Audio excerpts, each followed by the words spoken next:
मध्यकालीन भारतीय इतिहास में अकबर का जन्म हुआ 1542 में, यानी कि 15 अक्टूबर 1542 को अकबर का जन्म हुआ। ये बात इसलिए भी इम्पोर्टेंट है कि यहाँ से मुगल साम्राज्य के वास्तविक संस्थापक की हमें सूचना मिलती है कि वास्तविक संस्थापना यानी कि एक्चुअल फाउंडेशन अब होगी। और इसके साथ साथ हुमायूं जो पिताजी हैं अकबर के, ये निर्वासन काट रहे हैं, भाग गए हैं ये, और ये लगभग 1555 में लौटते हैं फिर से वापस हिंदुस्तान। लेकिन जब ये 1540 के आसपास हिंदुस्तान से जाते हैं, क्योंकि कर्मनाशा नदी में बड़ी मुश्किल से जान बचाते हैं, वहां से भागते हैं और भागते भागते पहुंच जाते हैं ये 1540-42 के बीच में राणा वीरसाल के पास। अब ये राणा वीरसाल कौन है? राणा वीरसाल अमरकोट नाम की एक जगह है, और अमरकोट में ये हमीदा बानो बेगम यानी अकबर की मम्मी को वहां पे छोड़ते हैं और खुद चले जाते हैं मदद इकट्ठा करने, सहायता एकत्रित करने। अब जब अकबर का जन्म होता है तो अकबर का जन्म होता है एक राजपूत परिवार में। जरा एक मजेदार बात पे गौर करिए, हमारे परिवारों में, हमारे आसपास ऐसे बहुत सारे बच्चे, छोटे छोटे बच्चे होते हैं, शायद हम भी उनमें से कभी एक रहे होंगे, जो सारे भेदभाव भूल के अपने आस पड़ोस के परिवारों में ठीक वैसे आना जाना करते हैं जैसे कि हम अपने घर में रह रहे हो, है ना? हाँ, राइट, करेक्ट। हाँ, ऐसा होता है कि जहां पे बच्चे जो होते हैं वो साझे होते हैं, ऐसा माना जाता है कि बच्चे तो सबके हैं। अब ऐसे में अकबर, जिसके पास बाबर और हुमायूं का वो एक सक्सेसर है, और ये तो आपको पता ही है कि मुगल चंगेज खान और तैमूर लंग की विरासत को लेके भारत पहुंचे हैं। और यहाँ पे जब अकबर का जन्म होता है तो अकबर का जन्म होता है वीरसाल के घर। वीरसाल जो है वो कौन है? वो राजपूत है, हिंदू राजा है। तो अब यहाँ बात हिंदू मुसलमान की नहीं है, बात यह है कि मुगल अकबर पैदा होता है 1900, माफ कीजिए 1900 नहीं, 1542 में। और 1542 में पैदा हुआ अकबर राजपूत परिवार में। भारतीय संस्कृति, राजपूत संस्कृति, रीति रिवाज, परंपराएं सबके साथ बड़ा होता है, यानी कि ये उसके लिए एक तरह से प्लस पॉइंट है। प्लस पॉइंट तो हुआ ही ना। प्लस पॉइंट इसलिए हुआ क्योंकि अकबर सही मायनों में अब भारतीय समन्वित संस्कृति और इंडो इस्लामिक संस्कृति को एक करता हुआ दिखाई देगा। तो यहां से वो पैदा होता है।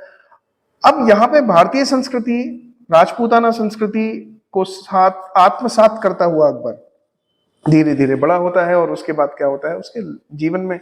एक, अगर हम उसके जीवन चक्र को देखने का प्रयास करें तो कक्षा किस बात पे चल रही है? कक्षा चल रही है कि आखिरकार हम अकबर को महान कहते क्यों हैं, अकबर क्यों महान है।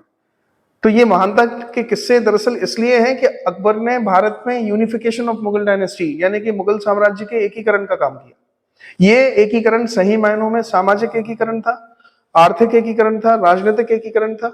इसके बहुत सारे मुद्दे हैं, बहुत सारे इसके पहलू हैं।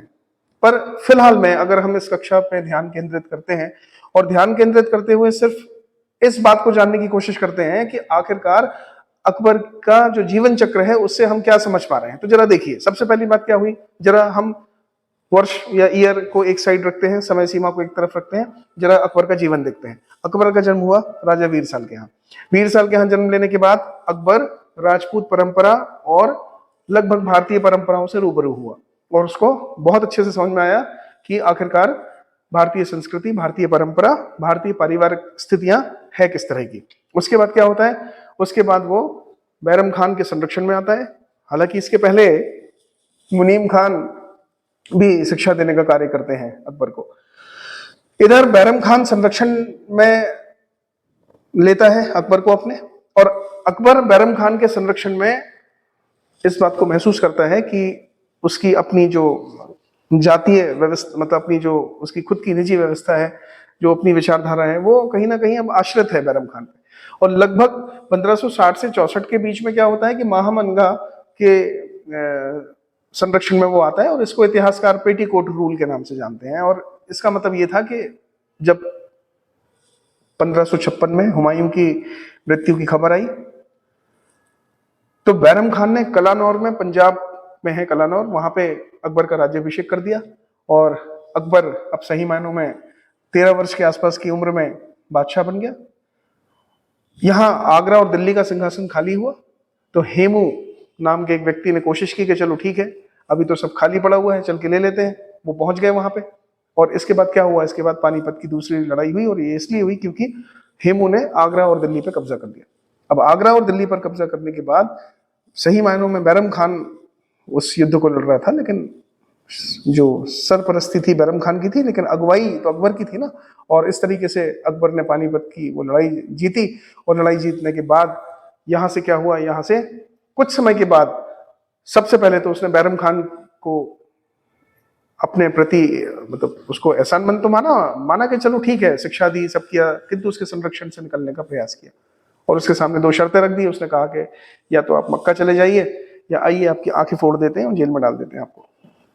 अब ये जो मुगल है ना, ये आपको पता है मध्य एशिया से आए हैं, फरगना से बाबर आया, तो जनजातीय व्यवस्थाओं में अतिवादिता दिखाई देती है, एक्सट्रीमिज्म दिखाई देता है, जहां पे वो कहते हैं कि चलो आंखें फोड़ देंगे, घूरा तुमने, चलो तुम्हारी आंखें निकाल लेते हैं, तुमने ठीक से नहीं लिखा, हाथ काट देते हैं। तो ये थोड़ा सा अतिवाद है। ये अतिवाद मुगलों में पूरे समय दिखाई देता है, चाहे अकबर अदम खान को छत से फेंके या और भी बहुत सारे काम है। बहरहाल क्या हुआ, कहानी पे वापस लौटते हैं।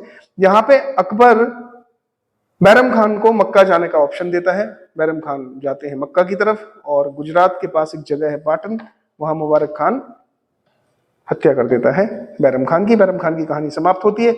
और बैरम खान की विडो और बैरम खान का बेबी रहीम, जिनको अब्दुल रहीम खान खाना के नाम से जाना जाता है, खान एक खाना उपाधि है, और रहीम तो आप सब जानते हैं, एक शाही परिवार, माफ कीजिए, एक शाही परिवार और एक शाही पद यानी कि रॉयल पोस्ट पर रहते हुए भी रहीम ने जनमानस और लोक कल्याण और लोक संस्कृति का जिम्मा उठाया, बीड़ा उठाया।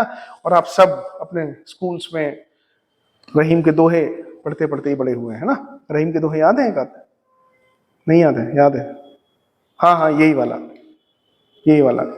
रहीमन निज मन की व्यथा, मन ही राखो गोए, सुन अठिले हैं लोग सब, बांट न लहे कोई। चलो अभी ये बहरहाल इतिहास की कक्षा है। हाँ ठीक है, तो इतिहास की कक्षा है, वापस आते हैं। तो रहीम एक तरह से पुत्र हो गए अकबर के, और यहां से पता चला कि बैरम खान के संरक्षण से मुक्ति मिली, और दूसरी मुक्ति मिली पेटीकोट रूल से 1564 के आसपास। और अकबर ने निश्चित किया कि अब वो सारे के सारे फैसले खुद लेगा और अपनी व्यवस्थाओं को खुद बनाएगा।